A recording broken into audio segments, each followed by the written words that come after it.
talk around the U.S.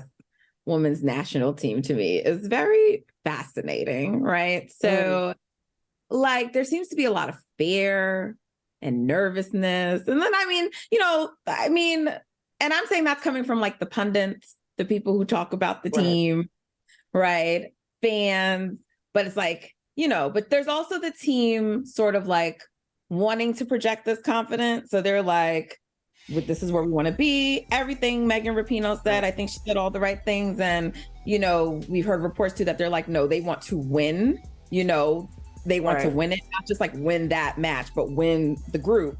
So they know they need to get multiple goals, right? And that all sounds good, but there's a part of me that can't help but wonder, like, if there's a little nervousness, if there's a little worry.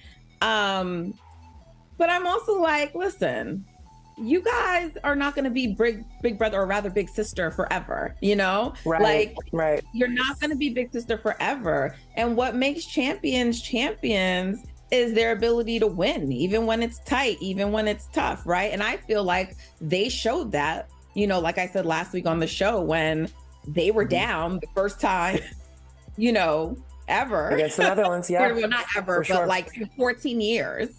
In a long time. In a long time. And they came back and they got a draw and they evened up and they did what they did. And even you just saw like in the second half of that, in that matchup, they started to look better versus the Netherlands. So I'm like, okay, I'm not saying that you respect your opponent, but I just don't understand like what all this hoopla is about. Like why is it so, all like you're the US, you're the number one ranked team. And it's just like, can we not feel good unless we dominate? Like, to me, that's sort of like, not a bully, but it's just like, we're not front runners. You got to be able to, if you want to be the best and still call yourself the best, I mean, you were always the best, but there was a big gap between us and the other countries. And now there's not. So now when you have the competition, can you still be the best? And if you can still be the best, then hey, that's what you should be about. So I don't know. I'm just kind of watching this all unfold. And I'm like, that good old American exceptionalism. Yeah.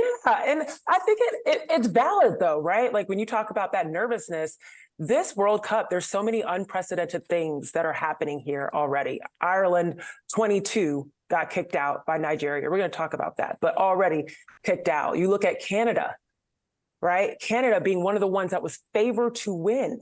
Also experiencing won an Olympic gold medal. Right, exactly. They won the Olympic gold medal, right? So it's like you're seeing people that were expected to win struggling at the group stages and also being kicked out at the group stage. And this is the first time that the U.S. women's national team is experiencing a situation in which they don't have a nice, easy route into the knockout round. They actually have to play the final game to figure out if they're going to make it or not. And this is unprecedented for them. The last time they had to do this was until like 2004, right? So I get why they're nervous. This is strange, but the good news is their destiny is in their hands, as we mentioned. They win or they draw, they move on. And they can't discount their team. Portugal, yes, they've won 10 in a row. The last 10 times that they've played them, sure. But as we've seen throughout this World Cup, just what you were mentioning, that parity between teams is slowly getting closer and closer and closer, right? These minnow nations, as they call them, the small countries that may not have the same level of federations and the same level of resources, et cetera, they're doing the work. They're scouting for better coaches. They're scouting for better players. They're scouting their opponents better. And they're showing up and getting a lot of upsets right now. And so I get why the U.S. women's national team is nervous. They're looking for a three-peat. And right now, things are a little shaky. I hear you. And look, I'm not suggesting to be overconfident or cocky, right? But be confident in your abilities, be confident in your talent. There is still a reason that you are ranked number one in the world, right? And lock in, right? It's like, I mean, Megan said this. This was always going to look a little different because they have to build, right? It's a lot of new parts, new pieces. And so they need to just go in there, settle down, a lot of them are new. Anxiousness, I get it. But to me, I don't see that as like oh my God, they're in trouble. It's like, all right, y'all can do this, and so competition. yeah, so I'm looking forward to seeing how they progress. I'm expecting them to win. I'm expecting them to win. I'm expecting them to move on.